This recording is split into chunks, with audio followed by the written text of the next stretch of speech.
It's the story that our media absolutely does not want to talk about.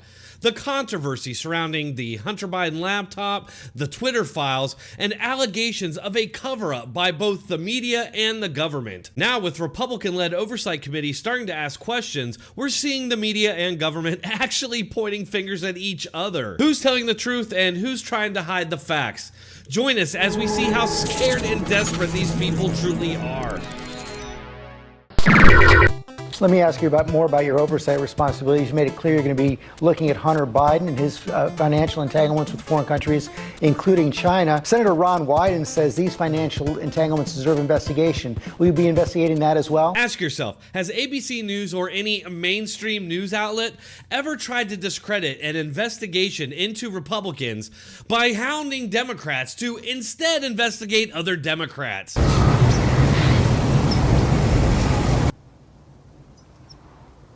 No. Absolutely not. And I challenge anyone out there to try and prove me wrong on that. It's something the Democrat media has been hounding Republicans about since they started investigating, always trying to frame it as a pointless partisan fishing expedition into Hunter Biden, when in fact, as they've made clear from the start, it's about Joe Biden. Tell me how you're going to try to departisanize an investigation, or do you expect it to be partisan? Well, with all due respect, Chuck, I disagree with that. I think the only people that see this as a partisan investigation are the media and the hardcore Democrats. Damn! And then there are a whole lot of media outlets that have blown this off, and they say this is the Hunter Biden laptop investigation. That is not true. And let me be very clear. This is an investigation of the President of the United States to determine whether or not he and his administration is compromised because of the millions and millions of dollars that they have received from our adversaries in China, Russia, Ukraine, and even the Middle East. Why are they so desperate? Because Republicans are out to prove that Democrats, the FBI, and the media actively suppress bad news for Joe Biden in order to sway the election in his favor. They're scared, shitless, and I can prove it. As co-founder of The Intercept, Glenn Greenwald points out, the pre-election lie, and that's what it was, that the New York Post's reporting was based on, quote, Russian disinformation, was first disseminated by Politico and Natasha Bernan, who was rewarded for her lying by being hired by CNN. James Clapper now says they deliberately lied. Oh, this is good stuff. James Clapper, who lied under oath, by the way, blames the media for spreading the disinformation that the Hunter Biden laptop story was Russian disinformation. There was message distortion. Former Director of National Intelligence James Clapper told the fact checker in a telephone interview, all we were doing was raising a yellow flag that this could be Russian disinformation. Politico deliberately distorted what we said. Who's the dead man? They lied about the Hunter Biden story.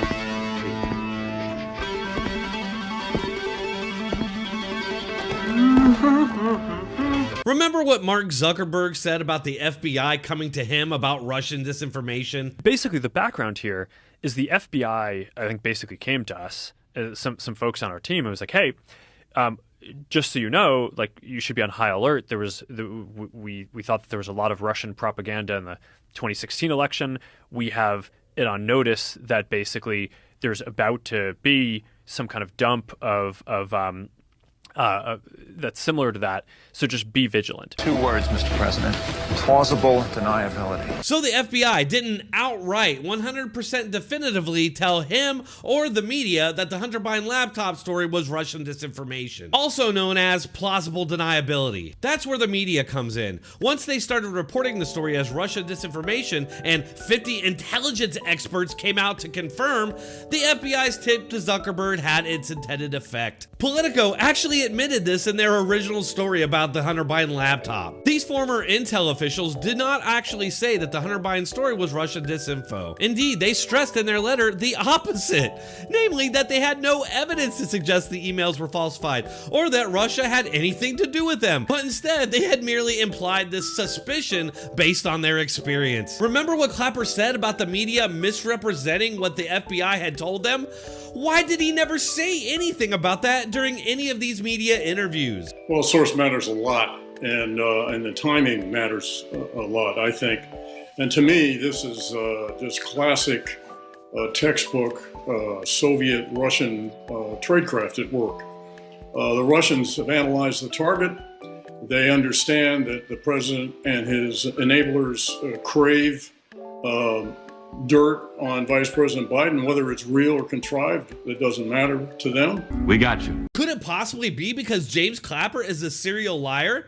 And speaking of serial liars, remember what Adam Schiff said on CNN just before the election? On October 16th, a week before the final presidential debate, Adam Schiff told CNN, quote, "Well, we know that this whole smear on Joe Biden comes from the Kremlin. Clearly, the origins of this whole smear are from the Kremlin, and the president is only too happy to have the Kremlin help and try to amplify it." So not only was Adam Schiff lying, but he was spreading conspiracy theories a week before the election. All right, folks, I hope you found that informative yet brief.